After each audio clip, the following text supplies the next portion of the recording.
Mesdames et messieurs, bonjour, bienvenue sur le plateau d'Informatique News. Cette semaine, nous recevons Isabelle Roth, IT Operation Management chez Pre-Sales, chez Micro Focus. Isabelle, bonjour. Bonjour. Et puis Jacques Conan, Senior Director en charge des offres ESM chez Micro Focus également. Jacques. Bonjour. Alors, pour commencer notre discussion, Jacques, est-ce que vous pourriez nous présenter Micro Focus ? Bien sûr. Micro Focus est un éditeur de logiciels d'infrastructure d'entreprise, leader dans son domaine, avec une taille d'environ 4 milliards de dollars de revenus, 40 000 clients, 14 000 employés dans 50 pays, donc c'est un gros acteur du domaine.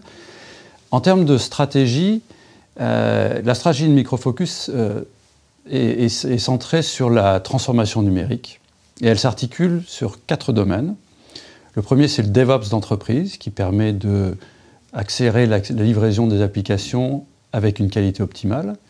La deuxième, c'est la gestion hybride de l'informatique qui couvre la supervision de l'infrastructure, la gestion des services et leur automatisation. Le troisième, c'est la gestion de la sécurité, des risques et de la gouvernance. Et le quatrième, c'est le big data qui supporte les 3 autres. Donc, Micro Focus est le résultat de consolidation d'un certain nombre d'acteurs, en particulier HP Software, qui est un acteur historique dans ce domaine, et ce qui fait de Micro Focus un acteur historique et de poids dans les domaines en particulier de l'ITSM, IT Service Management, et l'ESM, Enterprise Service Management. Isabelle, Micro Focus a réalisé l'année dernière un observatoire sur l'ESM et l'ITSM en destination de DSI. On va en dire 2 mots, mais d'abord pour nos lecteurs les moins familiers avec ces 2 technologies, est-ce que vous pourriez définir l'ESM et l'ITSM, s'il vous plaît ? Alors l'ITSM, c'est vraiment tout ce qui va être gestion des services autour de l'IT. Donc on va retrouver de façon classique tout ce qui va être demande de support, demande de service, et puis après des choses beaucoup plus techniques, comme ce qu'on appelle la gestion des changements, des problèmes, donc à rentrer un petit peu plus, mais on concerne l'IT. L'ESM, c'est un petit peu le même principe, c'est-à-dire de pouvoir répondre aux sollicitations, mais qui sont faites vers les métiers. Alors on retrouve des choses qui sont aussi autour des demandes finalement de support, mais qui ne vont absolument pas être relatives à l'IT. Support, par exemple RH, de dire j'ai un problème avec ma fiche de paye. Et puis aussi des sollicitations qui vont être des demandes, j'ai besoin que ce service métier me réponde à un besoin. Par exemple, on peut aller sur le juridique. Quand vous sollicitez un service juridique, il faut quand même que le service puisse prendre en compte et voir qui va le traiter, qui va le faire, qui va répondre au contrat, etc. Donc ça va être ça vraiment la partie ESM. D'accord. Si maintenant on revient sur l'observatoire, sur cette étude, quels en sont les grands enseignements ? Alors, un petit peu avant de répondre, j'aurais juste dire pourquoi on a fait finalement cet observatoire.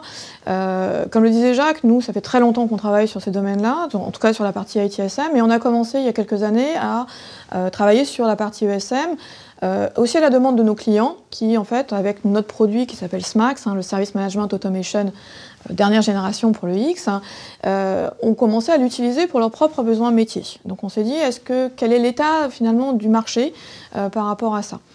Ce qui était intéressant, c'est qu'on a commencé à voir déjà l'ITSM, où est-ce que ça en était. Et là, clairement, c'est un marché mature. Mature parce que plus de 90% des clients sont équipés, ils sont équipés de longue date. Ils sont encore beaucoup sur la partie on-premise, mais avec un vrai intérêt pour aller vers le SaaS.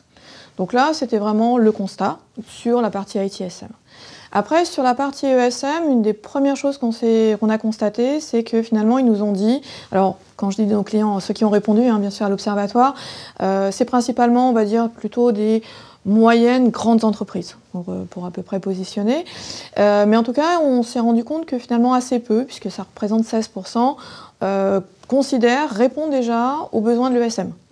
Donc avoir outillé pour l'ESM. Donc déjà, c'était un peu une surprise, parce que finalement, on pensait que c'était peut-être un petit peu plus développé, mais pas tant que ça. Et on a posé aussi la question de, finalement, quels étaient les services qui seraient intéressés. Donc là, clairement, les services généraux arrivent en premier avec les ressources humaines. Et après, d'autres services, par exemple la direction administrative et financière, ou justement les services juridiques, commencent à s'intéresser aussi, parce qu'ils sont de plus en plus sollicités. Et puis la troisième, on va dire, grande observation, c'est qu'est-ce qu'on en attendait. C'est-à-dire finalement, pourquoi ils s'intéressent à ce sujet-là. Et c'est principalement la satisfaction des utilisateurs. Aujourd'hui, on fait des demandes IT, puis on se dit, mais pourquoi je ne pourrais pas solliciter les autres services de la même manière? Parce qu'on là, comme l'IT Service Management est plus mature, on se dit, pourquoi ne pas le faire sur les autres demandes que je pourrais avoir? Donc c'était la satisfaction utilisateur, mais on se rend compte aussi qu'il y a des questions de productivité, puisque ils sont comme l'IT, on leur demande de faire plus avec les moyens qu'on a, on va dire. Donc effectivement, ils doivent pouvoir s'organiser, beaucoup de choses étaient manuelles, et on a besoin maintenant de s'outiller pour pouvoir répondre à un nombre de sollicitations qui augmente aussi. Et puis la troisième chose, c'était aussi finalement de mettre en avant ce qu'on fait, parce que souvent on ne se rend pas compte que ces services-là rendent énormément justement de services. Et donc du coup, c'était aussi un peu l'objectif. Quels en sont les bénéfices? Vous pouvez peut-être en citer quelques-uns, et puis après les freins justement de la TSM et de l'ESM. Alors, les bénéfices, une fois qu'on est outillé, c'est vraiment les trois qu'on a vus. C'est-à-dire vraiment les clients qui, en tout cas chez nous, sont outillés, ils nous le remontent en disant enfin, il y a une promotion de ce qu'on fait, et puis surtout une amélioration continue de la satisfaction utilisateur. On peut demander plus simplement, les solliciter plus simplement, les réponses sont plus rapides, il y a une traçabilité et ils améliorent leur processus. Donc clairement, un gain d'efficacité là. L'efficacité, elle est clairement prouvée et la satisfaction utilisateur aussi est clairement prouvée. Après, il y a quand même des freins parce que quand un métier se dit tiens, je voudrais m'outiller et je voudrais faire quelque chose, c'est pas aussi simple que ça. Et donc le premier réflexe, c'est de se tourner vers la DSI. Sauf que la DSI, c'est parfois compliqué. Alors compliqué parce que l'outil d'IT Service Management, c'est souvent plus complexe. Les demandes, les sollicitations, et donc ils se sentent un petit peu perdus s'ils rentrent dans le moule, on va dire, d'une demande IT simple. La deuxième chose, c'est qu'ils se sentent aussi perdus par rapport au vocabulaire.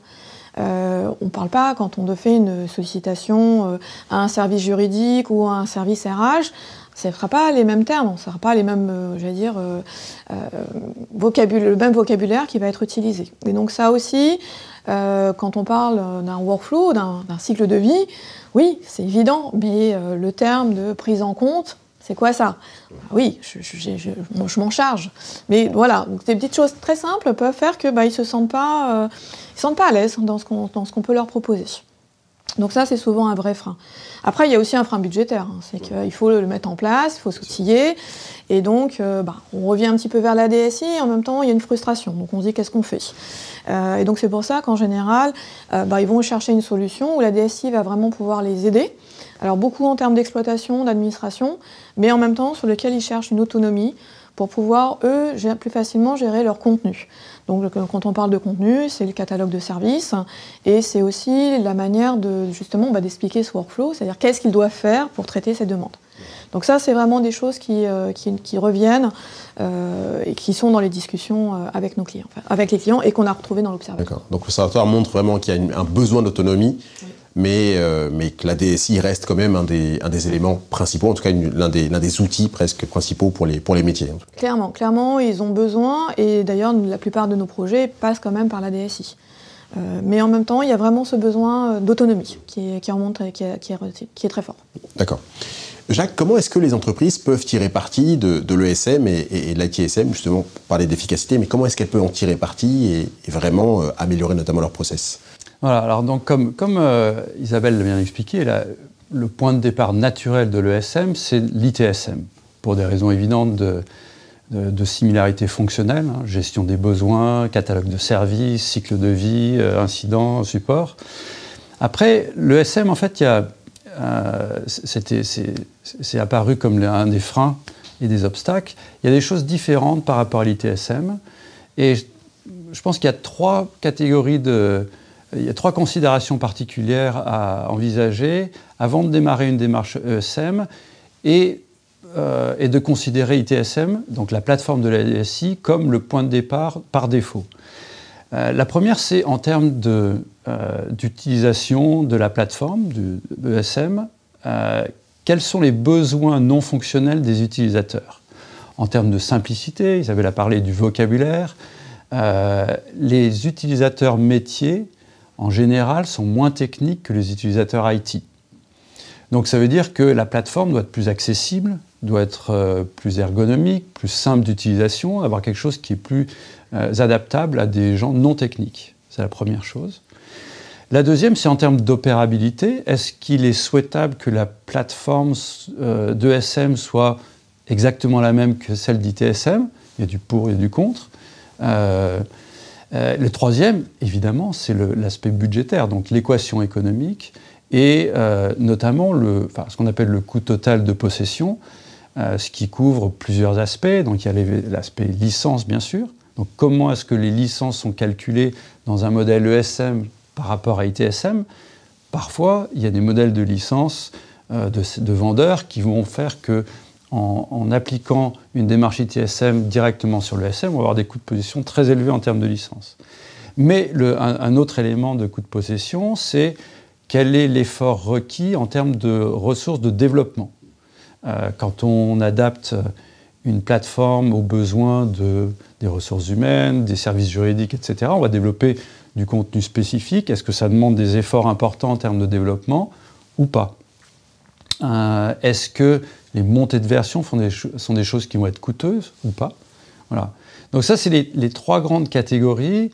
Et je dirais qu'il est important de regarder en détail donc, la partie, les besoins non fonctionnels, la capacité de s'approprier une plateforme pour des utilisateurs non techniques, donc assez simple.